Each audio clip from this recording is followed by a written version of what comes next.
Hey, everybody, and welcome to this week's episode of the Unemployables podcast. This week, we've got special guest Pat Walls, who's joining us from Vietnam. I forget what city he's in, but Ho Chi Minh, that's where he is right now. And we had a great conversation talking about his journey from being a 9-to-5 employee just a few short months ago to becoming a digital nomad, and the things he does to make money, including, a blog and creating some software. He's done a number of things, and we had a really great conversation. So without further ado, we'll dive in. Become unemployable.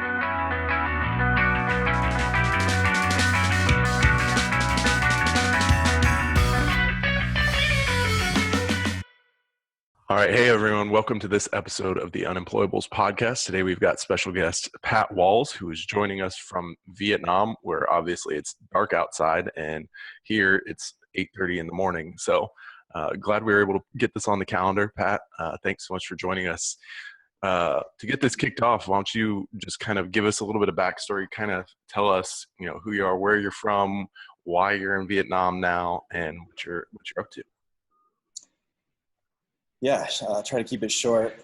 From the U.S., 28 years old, and I'm in Vietnam now because I guess I was unemployable, as this podcast is called.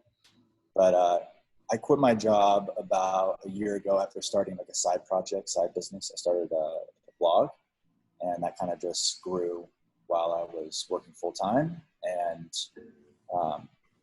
after about a year, I was making enough money to quit my full-time job, and I decided to go travel to Southeast Asia and do a little bit of traveling, but also live cheaply and try to start my own business. I never started my own business before, so that's why I'm out here, and that's just like high level in my story. Cool. So, what did you do?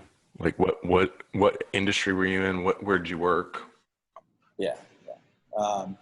I was a software engineer, but before that, I was in Silicon Valley. I was working in San Francisco after I graduated college, but I wasn't doing like software engineering. I was doing I started in finance, and then I did some like consulting for also kind of finance type stuff. And then I decided to do a coding boot camp. I think it was probably like 3 years ago, which got me into. I just wanted to be a little bit more like technically challenged. I was going down that path. And then I got into being a software engineer. I did that for like a year or two at some tech companies. And then, after that, I just kind of decided, well, I didn't really want to work for a company anymore. And I tried a lot of different roles. I tried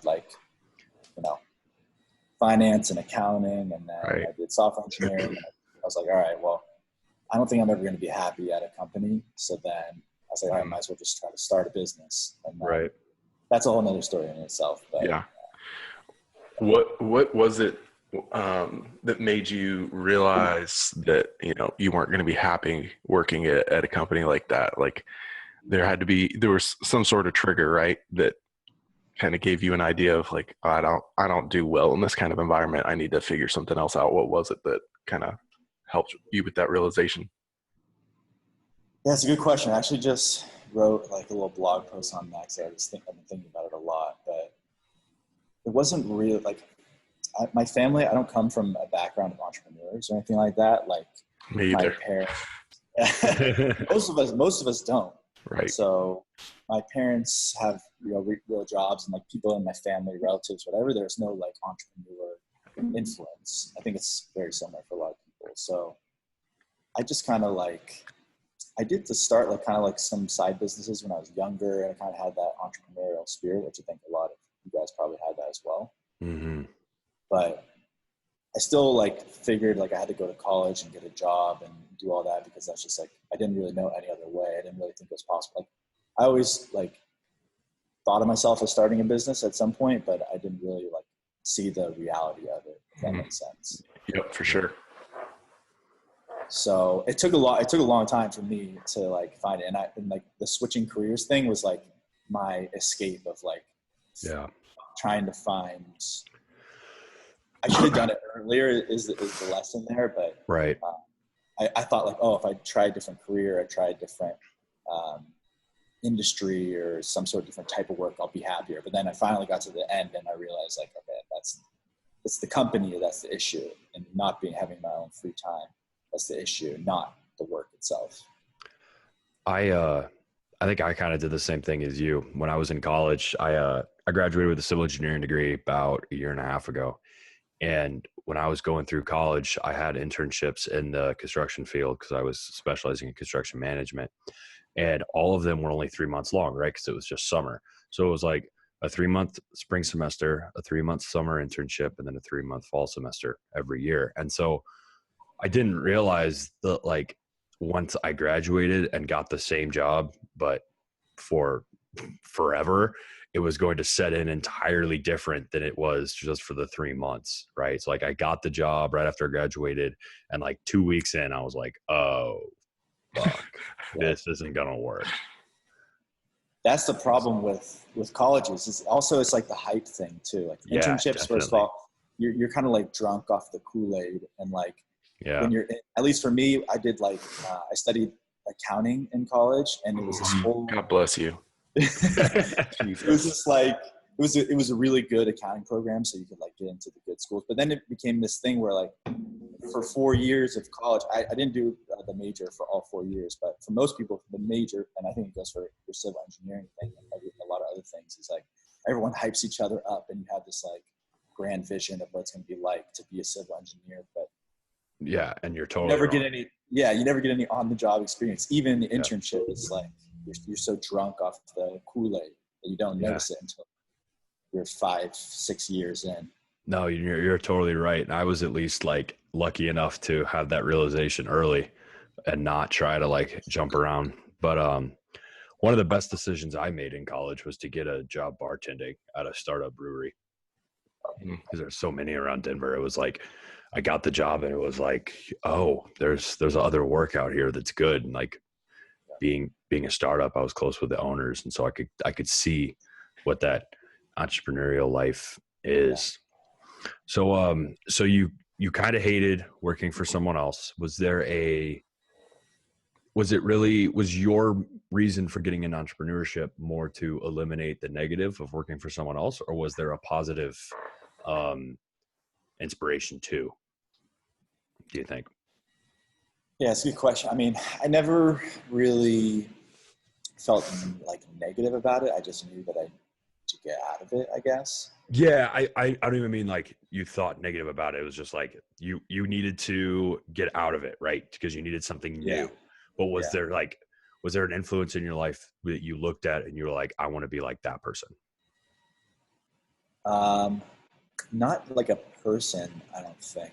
Okay. But I actually got the reason that I got into it was once I learned to code, I was like, I think that was kind of my way of like, okay, now I can actually build something, and now I'm going to build something. Like I have the tools to build a software product, and now I'm going to do it.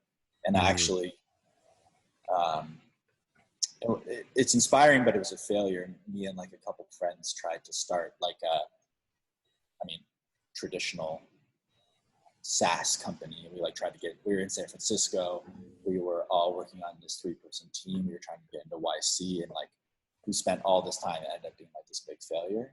But that was just like such a fun experience for me that I got hooked on that part. Yeah. So yep. I'm sure you guys have felt similar things where you just like that. It wasn't even about the startup or anything like that. It was just like how much fun I was having, even though it was like on paper, it wasn't very fun. We were like working nights and weekends coding, and didn't have any success really at all. We had like, we scrounged up 10 customers that never ended up using the product. We got like a YC video interview, and then they totally just rejected us, and then just everything fell apart and it was over. But like once it was over, or once we gave it up, and then at least, my co-founders did other stuff, but I was like, all right, this is what I have to do. Like, there's no question. I need to some other way to get that feeling again and be able to do that full time, to be able to work on my own thing. Yeah, that's cool.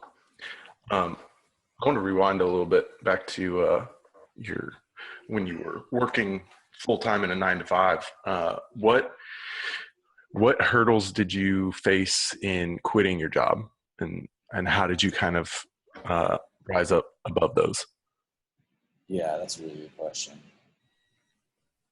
I mean, on my first startup, the one that failed, that was one of the reasons why I ended up starting a blog or content site, what I run now, is because we were launching a SaaS product, and it was like a SaaS for small businesses to use to invoice their invoice B2B, something like that. Wait, let's back up a step. What does SaaS stand for?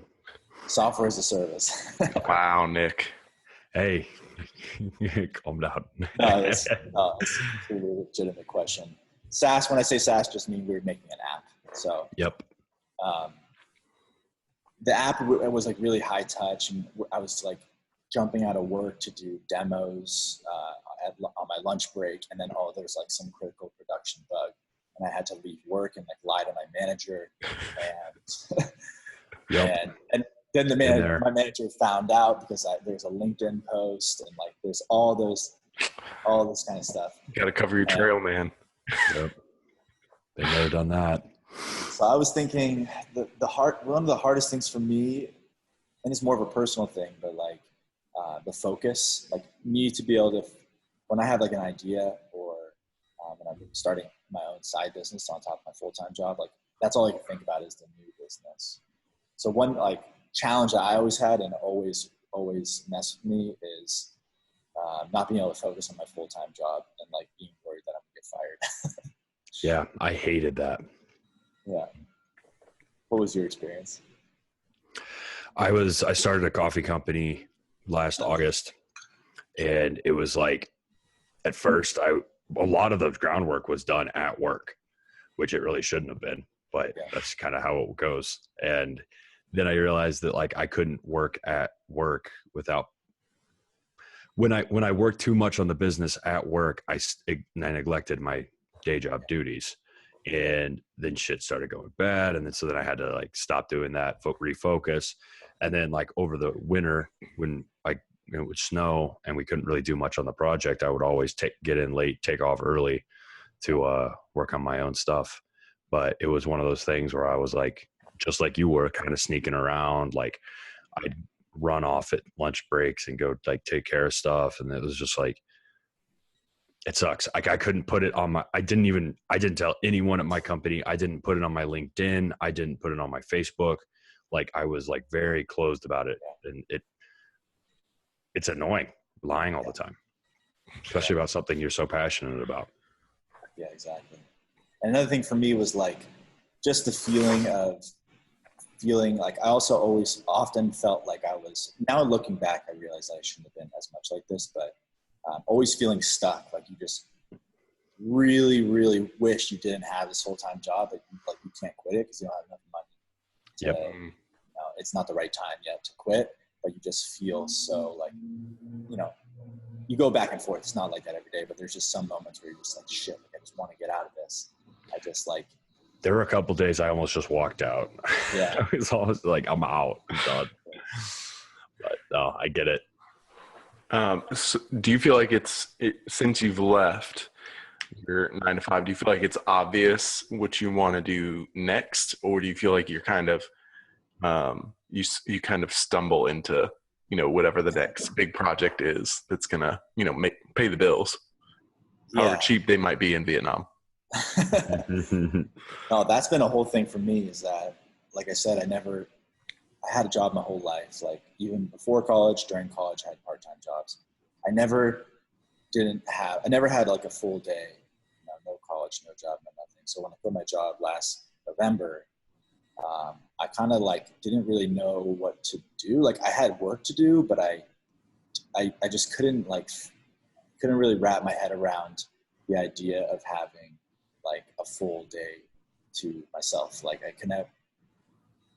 and I just like assumed after I quit my job that like, okay, I work my job 8 hours a day, and then I had my side project work 6 hours a day. When I had my job, that's what I was doing. Like if I was working really hard. Now I thought that after that I would have 14 hours a day to work, and it was just like, it's simple math. Like you could just take all your energy from your full-time job put it towards this new thing. So I over the last few months, or I guess almost a year now, I've been kind of learning how to be have my own time and not be working so hard, or I don't know. I just feel like I've learned a lot in that, figuring out how to manage your time and Right. That was definitely something I struggled with too. Yeah. You just totally lose all structure. I've been an athlete for a long time, played lacrosse in college. And then once I stopped doing that, I started jiu-jitsu, and I got injured the week after I quit. So I quit my job March 29th. The next week I broke a rib. And so for 2 months, I didn't have a job. I didn't have training, and I'm super extroverted. And I was just sitting at home like, what the hell do I do? And it's definitely, I talked to a couple of my buddies about this who had made the jump before too. And it's definitely something that a lot of entrepreneurs face is when you quit your job, you're such a hard worker. So when you're at your job, it's like, okay, go to work, go home, get back to work. But then you quit your job and it's like, you don't have that structure anymore. And you almost rely on that structure without even realizing it. Yeah. And then it's a blessing. Really. It is, in a way, definitely. Well, and it's not just like you went from just working to this, we've been in school for 8 hours a day since we were 5 years old. And now we're, in our mid-20s, and we're like, oh yeah, let's quit our job. And all of a sudden it's like, holy shit, there is so much time in the day and I don't have to do a freaking thing. I don't have to do anything. I can literally just lay in bed today and it doesn't matter. No one is no one is going to be pissed if I don't show up to work, or I don't respond to that email, or I don't respond to that Basecamp message. I don't have any of that. I have total and complete freedom. And it's almost paralyzing to a degree when you're first starting out. Cause it's like, how do I fill this time effectively without losing my mind and overworking myself like I probably was at my day job? How do I strike the balance of, okay, now I've got freedom to make money, but I don't know what to do. I don't know where to start, Yeah. That was kind of a shock for me the first few days. I was like, because I'm very much a creature of habit and routine. And I was like, man, for, 29 years, I've been on somebody else's schedule. And now I'm not. And it's like the first few weeks, my wife and I, she works night shifts. And we dropped our son at daycare during the day, and we went to the movies at 8 a.m. I was just like, it's the life. It's so weird. It's so foreign still. And then rent comes due. Yeah. Figure it back out. Thank God she's a sugar mama. So, so Pat, when you quit your job and you went through that whole deal, what was it? What kind of a routine did you have to get yourself into to really focus and not only work hard, but also leave time for yourself, set those boundaries? Yeah, no, it's been really hard. I mean, after I used to wake up, I was working really hard on my side project while I had the full-time job, and I somehow became a morning person, and I've never been a morning person in my life. And I did this. Yep. I did the same. It was weird. But then once I quit my job, that the morning thing went completely out the window. And that was the first moment where I realized okay, well, maybe I need to rethink how I need to learn how to figure this out, how to be productive with this full time. I need to learn how to be motivated enough and wake up early and all that. Mm-hmm. So I would say that it's hard to have a routine while traveling. That's been one of the hard things, but it's just been a learning experience since last November when I quit. And the thing that works for me really well is just kind of giving myself more projects and more work to do. Yeah. I was able to get my work done when I had my full-time job, and then you take away the full-time job, and then now I'm able to get all that work done without the full-time job. So I need something to fill up my day, or some sort of, I need bigger goals, or I need just a new project or something like that. And that's something that over the last few months, it's really helped me. It's just setting bigger goals. And Ryan, know this, Daniel, from the productivity challenge, the goals that we did, that was really helpful. And then just also exercise has been a really good thing too. I've been trying to. Yes. You've been running, right? Yeah, running has been. I've been running every single day. That's great. Yeah, just trying to make it like not like running a lot, but just like trying to make it a total habit. Yeah. How did you decide that you wanted to kind of do the digital nomad thing? Well, I was there's kind of this like maker digital nomad community on Twitter. Have you guys seen that? I don't think so. Yeah, there's a website called nomadlist.com. Nomad lists? Yeah, Nomad List, and it like lists out, and it's run by this guy Peter Levels, who kind of is the influence behind this digital nomad revolution, or whatever you want to call it. So he's someone that I really looked up to, and there's a lot of other people. So as I was starting my business on the side, I started getting connected with a lot of these digital nomad types just through like Telegram chats. I was in New York at the time, but once I quit, I was like, all right, well, I moved home to my mom's house for like a couple months just to like, I had to get out of New York because the rent was so expensive. Yeah. And then I had the plan of just like, I just want to try traveling. And I know it's, $1,000 a month to live there, that I can sustain that kind of expenses for like, I had enough runway to go like 2 years, and I wanted to like be chill in that sense. So I just kind of decided to do it. And I mean, we can talk maybe more about how I feel about it. Yeah.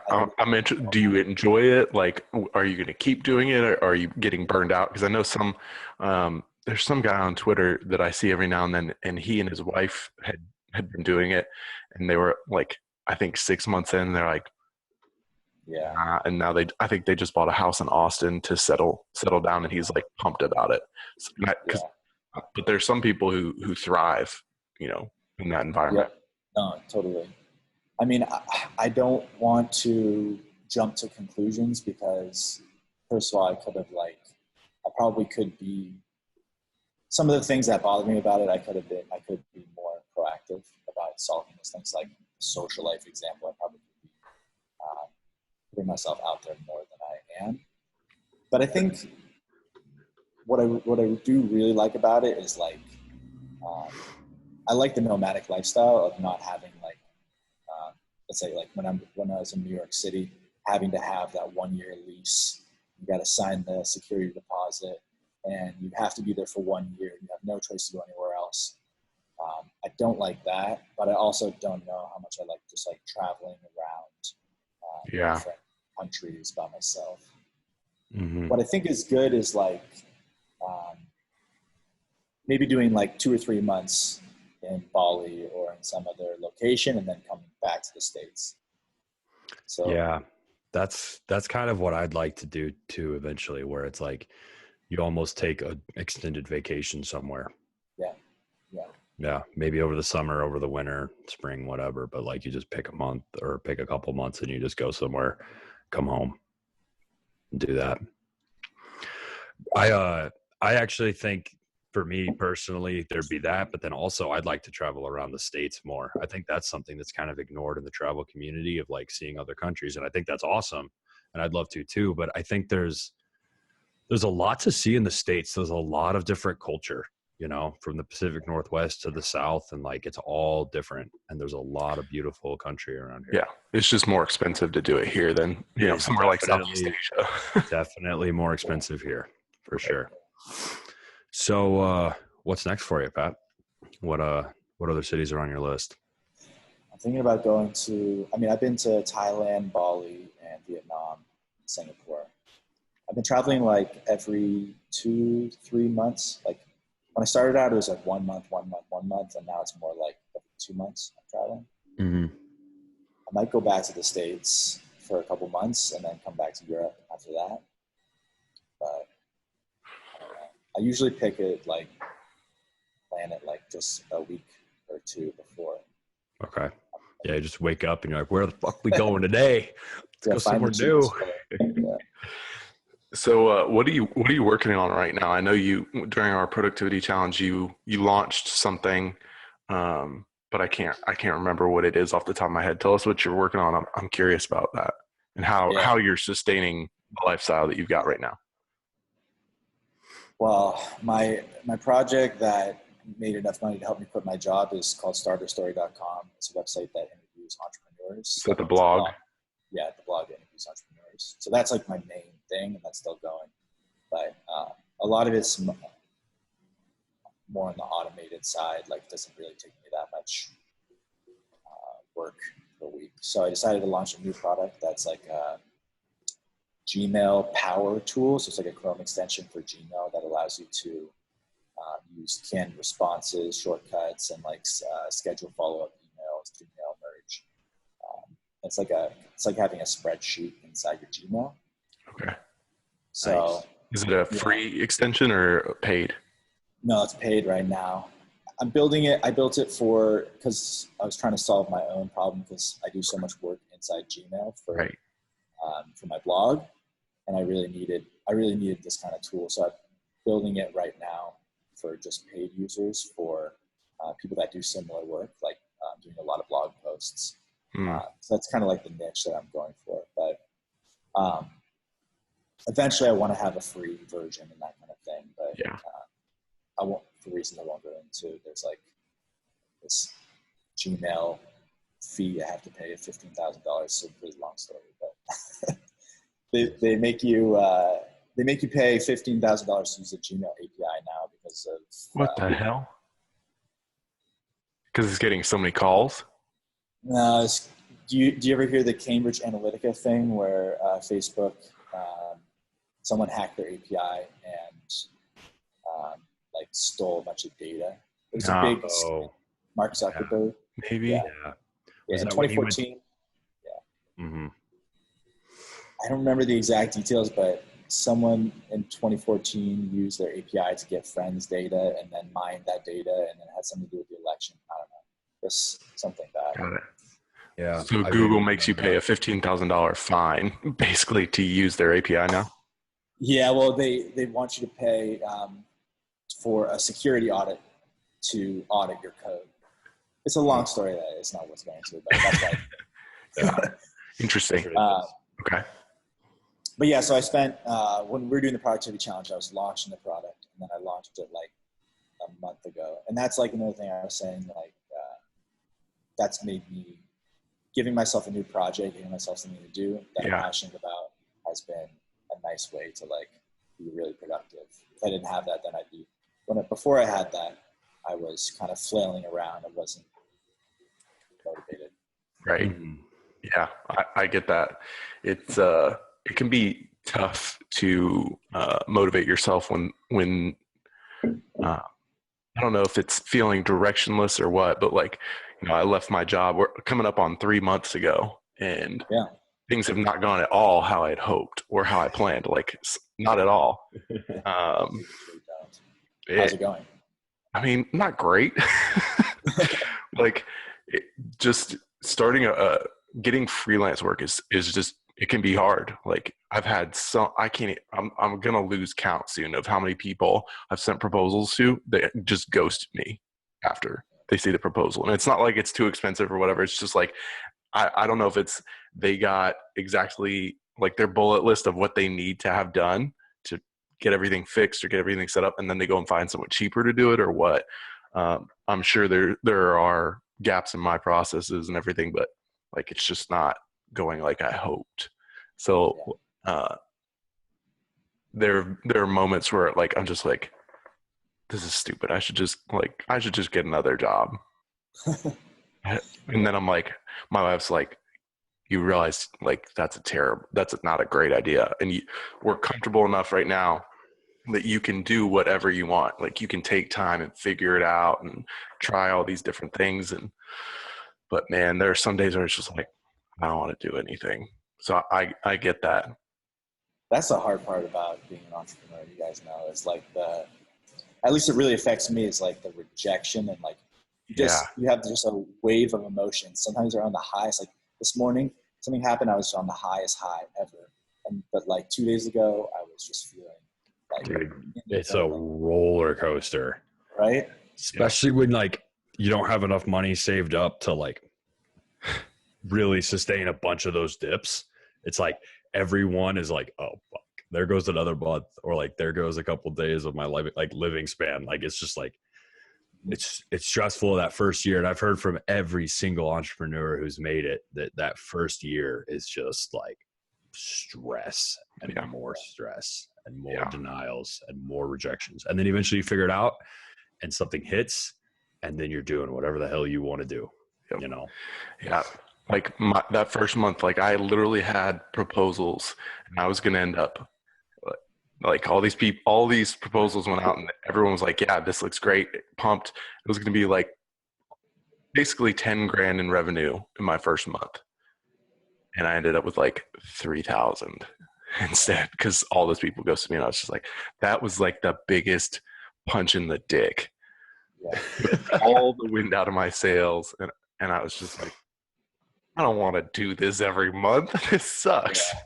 But then I have to put myself back in my other shoes of like, no, having a boss who tells you what to do or talks down to you and is so condescending, and like there's like, you know you got to do this, right? I was like, fuck that. I can't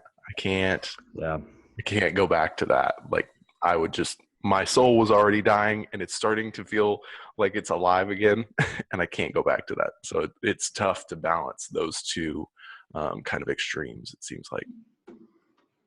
Yeah, I mean, I 100% agree. And I still think about it like I have to be grateful. I think we all have to be like grateful, like of our situation, because like even that lowest low, like deep down in your heart of hearts that's still better than an average day at the office, right? With your full-time job, with your boss. Definitely. But, like I'd rather be poor and struggling than be back at the job.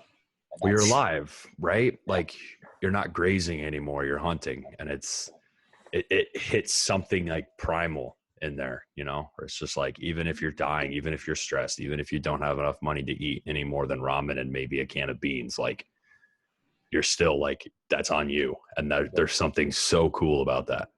And you're learning too. You're like, definitely, you're gaining so much wisdom and experience from like these failures or these, just learning how to deal with rejection. And I think that is really the first thing you learn as an entrepreneur, or as anyone really selling out for any kind of dream.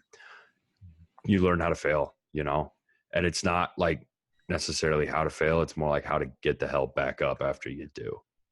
And I think that's something that a lot of people are scared of, and a lot of people avoid by not quitting their job, or not, I mean, whatever that dream is, right? Like talking to the girl, quitting your job, trying out for a sports team, like whatever it is, like that jump right there where you're realizing that you could fail, and you probably will, if not the whole business, maybe just a small thing, where like something I struggle with, where like you're running the race and it's more embarrassing to trip and fall at the finish line than it is to just not even start the race. And so I think a lot of people don't even start the race, you know?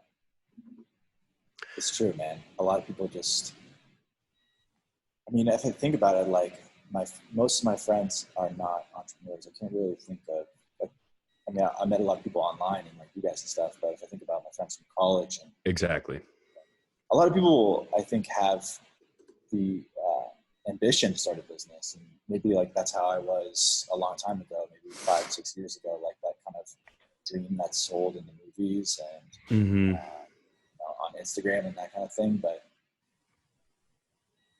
most people don't go further than that, and there's still so many steps after that that go lower and lower and lower and lower and lower, that it's hard to fathom, like some of my friends or just people I know, like even starting, because it's a long journey. Yeah. And that's not to say that it's for everybody, but for the people that it is for, it's like, I think a lot of them, even though they want to, they're just too scared to start. And for those of you listening who might be in those shoes, fucking start. Go. Yeah. It's gonna be okay. Yeah. So I'm looking at this nomad list website. Yeah. Dude, this is really cool. Yeah, it's a great website. Mm-hmm. I want to go to Indonesia now. Yeah, because it has the cost of living on there. And it has all this data on That's cool. So it gives like a nomad score based on lots of different data points. There's this picture of a sunset on Bali, and so I'm going to go there now. The weather sucks. It's super hot, but the internet's good, so I'm going to go. Yeah, especially if every sunset looks like this. I'm going. Pat, tell me about Starter Story. Like, how did you get started with that? What kind of compels you forward with that? Are you still maintaining it? Where does most of the revenue come from? Is that your primary revenue generator at this point still? Yeah. Crazy that blogs make so much money. I know. You'd be surprised, man. Starter Story is making like $4,000 a month. That's great, man. There are blogs that are making $100,000 a month. Right. Crazy. But so Starter Story came. So after I had failed my that startup with my friends, I had moved to New York City and I wanted to start something, but I didn't want to start a business that was going to interfere with my full-time job. Like I didn't want to have to be worried, like we talked about earlier. So I was like, all right, I think there's some opportunity with like content marketing and blogging. I didn't know anything about it at the time, but I figured that was something that was good to work on because I could work on it like nights and weekends. And if there's a bug on your blog, it's not a big deal, right? Like you don't have really like users that are going to complain and fix that. So I started that, and just slowly. Well, I first tried to start a blog about pets. I tried to start I went and read this guy that said you need to build a blog that is in a niche that's profitable, because if you get a lot of visitors, then you can promote Amazon affiliate products, right, and make all this money. And I was just like really stupid, and I just was like, all right, well, I might as well start. So I started it, and then like 2 weeks into it, I was like, all right, well, I don't have any passion for this type of content. So I was like, I still want to do this, but I want to pick something. I want to work on something that like I'm actually passionate about the content. And at that moment, I was like, oh, entrepreneurship. I love podcasts and hearing biographies and hearing how people started their business. So I started that website, and it just interviews people, how they started their business, how they grew it, how they get customers, how plans for the future, that kind of thing. Mm-hmm. And just kept posting interviews to the website, and just kind of slowly took off. Like just grew every month, and the main revenue comes from sponsorship. So a company that has an e-commerce marketing software, they want to get in front of my audience, so they sponsor my website, and most of the revenue comes from that. So is it all manual ads, or is it like AdSense? No, yeah, manual ads. So yeah. Wow. So you're having to maintain all that? Well, they sponsored the website for a whole year. So it's I just code the ad one time. It's similar model to like a YouTube sponsorship or a podcast sponsorship, similar to that as well. But I was lucky to get that deal for a year. So I just really only had to add the ads to the website at once. So do you have to hunt down new advertisers each year then? Yeah. Well, that's what I'm. And what happens if you lock them in at a rate in January for 12 months, and then in June, what if your traffic, triples and they're getting more value out of it than you are? Yeah. Well, that's, my philosophy on it has been like, I'd rather just get them locked down for a year. Sure. And not have to spend my time looking for new advertisers every month. So even if I get a little bit less than I wanted to, and give up that opportunity that the blog might explode, I'm still happy with that, because it's cash up front, and it's I can focus on growing the business so that when the sponsorship comes up to the end of the period, it will be at a point where I can ask for higher rates. Got it.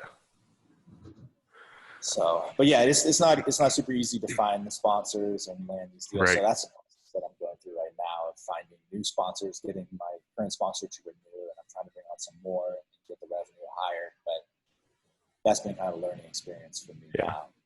And how much content do you produce a month on it? So most of my content is interviews, so it's written interviews. Yeah.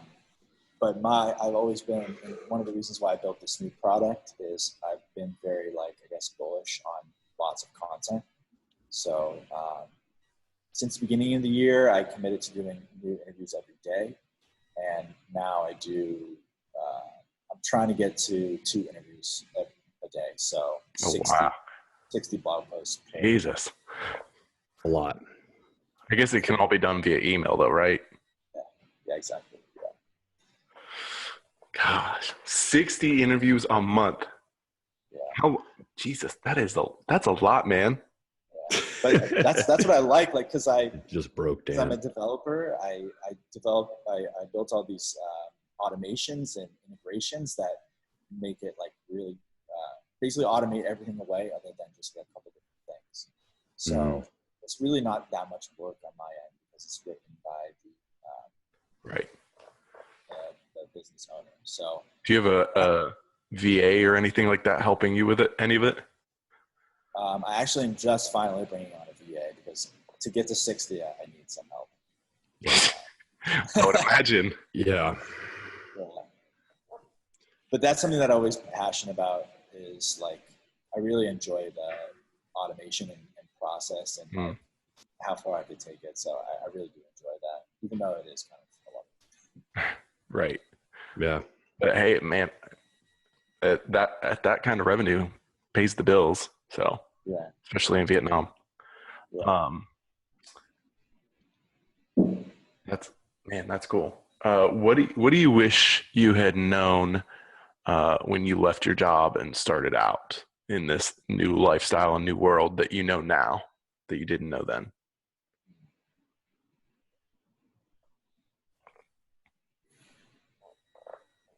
That's a hard question.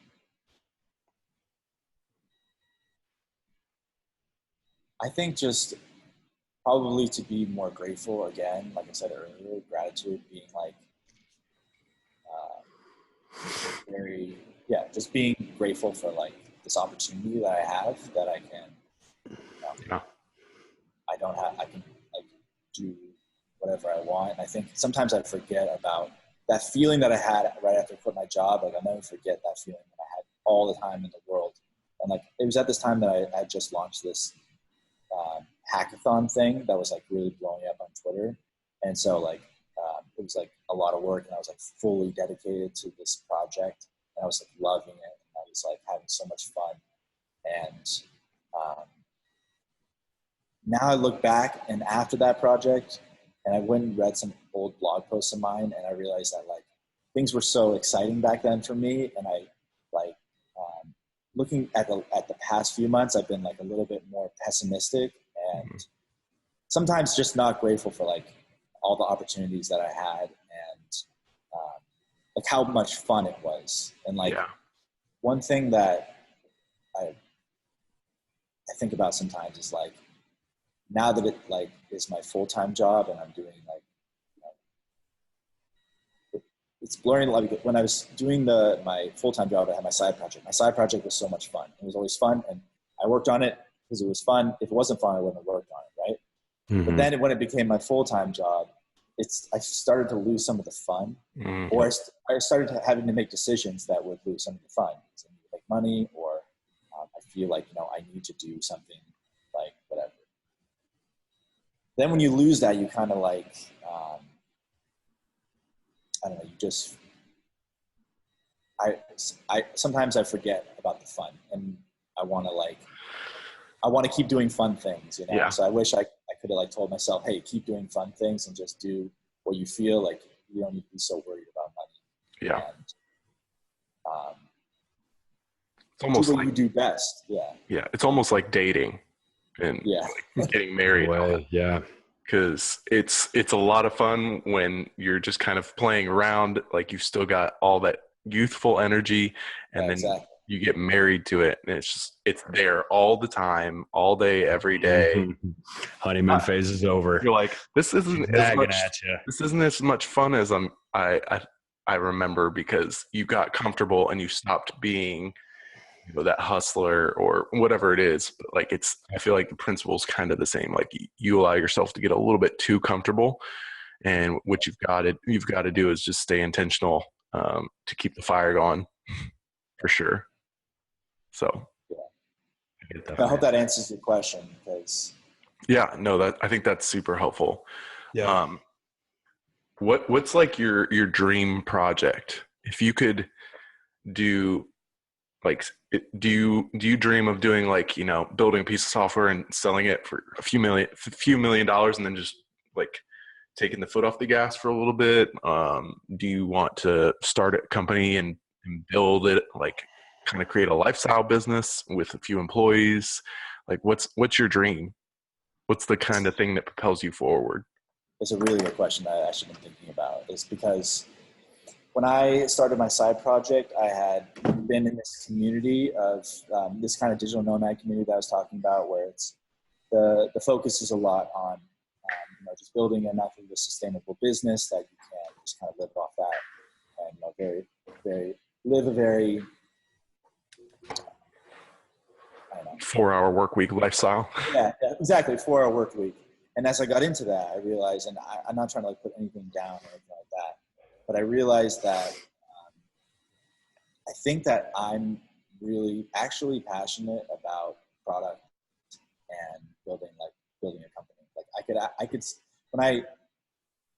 when my company failed, the first company with my other two founders, I had like a very negative mentality. There were some co-founder issues. So they're my friends, but like it was just, misalignment, I guess. Yep. So I had this mentality after that where, okay, I can just do it by myself. And like a lot of this community that I was a part of is a lot about solo founders. It's not many co-founders, especially with smaller businesses, online flow style stuff. But as I did that and kind of reached some success in that domain, I think I actually I would like to start a company, and that doesn't necessarily mean it's going to be like VC funded or something like that. Yeah. But that's kind of what excites me, is to build something bigger than myself, I guess. Yeah. Because you can only go. It's really exciting to build something like totally on your own and have that full autonomy and like feel like you did it all yourself. But you realize that there's just a limit when you get to that. Like something that I'm just noticing right now is like why I'm bringing on this VA, and like I'm at my limits of what I can do. So yeah, I think that I could see myself building a business and going through the stages of learning how to build a team and a business. And Yeah. Yep. Something like that. That's awesome, man.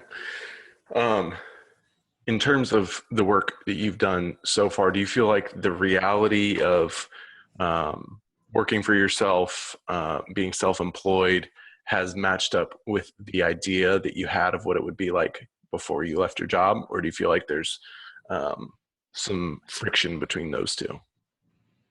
Yeah, I mean, I think I still have no idea. I thought I would have an idea of what I was doing, and I still have no idea what I'm doing. Yeah. See, that's the secret of life. I think that's the meaning of life. We all act like we have any idea what's going on, but literally no one has any idea what the fuck they're doing. Like, if I had known that as a child, if any child ever figured that out, it would be anarchy. I think all children would revolt, because they think, like, my son thinks I'm like this authority guru.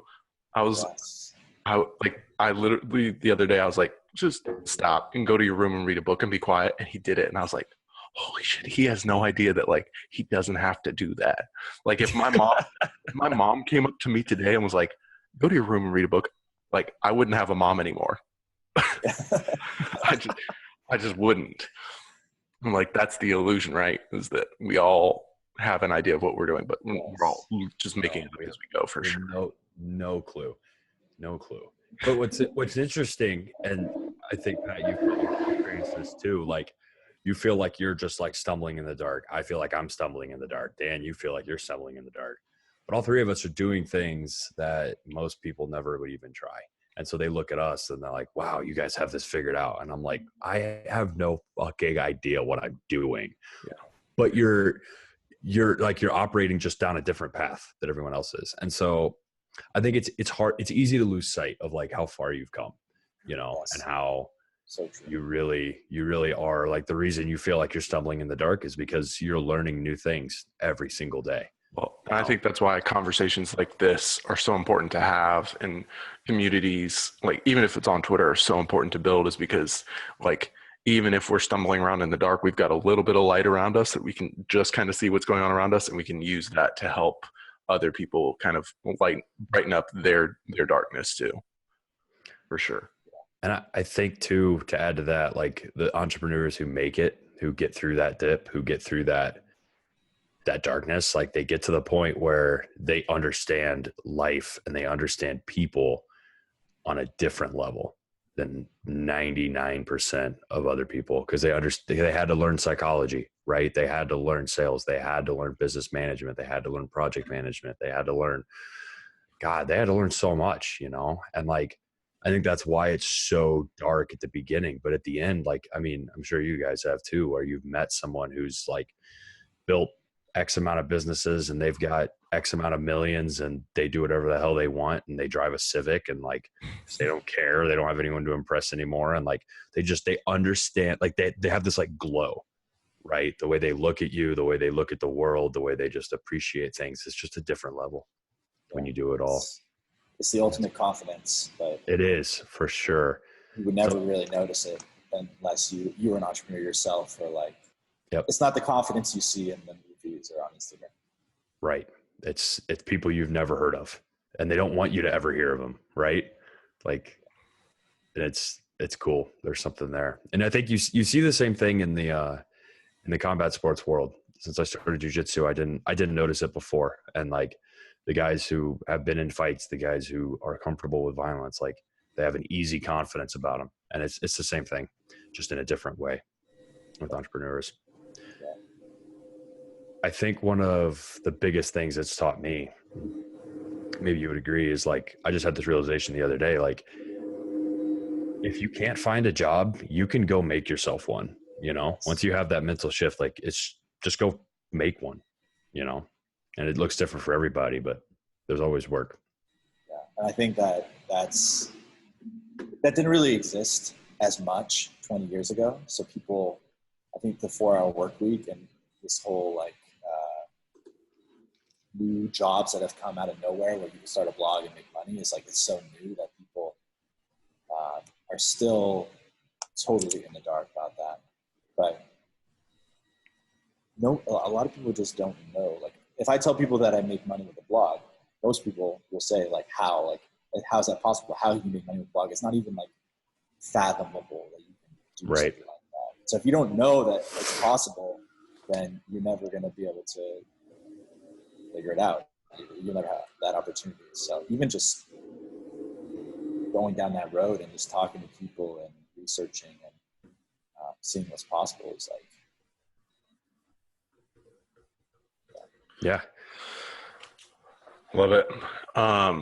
Nick, what's that question you always ask once we're getting towards the end? I always forget what it is, and then I'm like, Nick should probably ask that question now. Yeah. So I always like to ask, kind of as a way to finish up the conversation, there was one like philosophical shift you had throughout the journey that you could leave people with, like one thing that's just like a Twitter platitude. Yeah. Like your, like, I guess, like what you tell yourself, what is like kind of that truth for you when it comes to entrepreneurship, if that makes any sense. What would it be? Okay.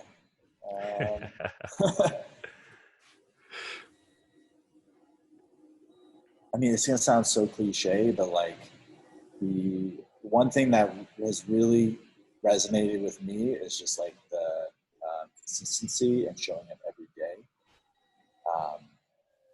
It's crazy what can happen if you just put in one task per day on some idea, like just stay consistent with one idea. And it's crazy what it will turn into after 6 months and 1 year and then 2 years. And like, even if it's just like one email a day or just like thinking about it just putting in some, I don't know. Yeah. That's actually, Just keeping the ball rolling. You know? Yep. Yeah, you can't quit too soon, which I think most people are guilty of. Wow. Hello? Hello? Hello? Hello. The flashlight. Okay, sorry. Go ahead. Well, that was a first for us. I thought we're about to see some go down. I got excited. Cool. Well, where can people find you online? Where can they support what you're doing? Anything like that? You can check out my Twitter if you just search Pat Walls on Twitter, PATWALLS. Starterstory.com. So search Starter Story on Google. And then my new app is called Pigeon, trypigeon.co. And that'll be linked to my Twitter as well. Awesome. Yeah. Cool. I'm looking for it. I found Try Pigeon Pose. No. It's not very Yeah. Doing some yoga today. Cool. Well, Pat. Thanks for having me on, guys. Yeah, thanks so much for joining us. I really appreciate you taking the time to do this with us. Yeah. Thank you. Yep. We will we'll talk to you soon, man. Thanks for coming out. Become unemployable.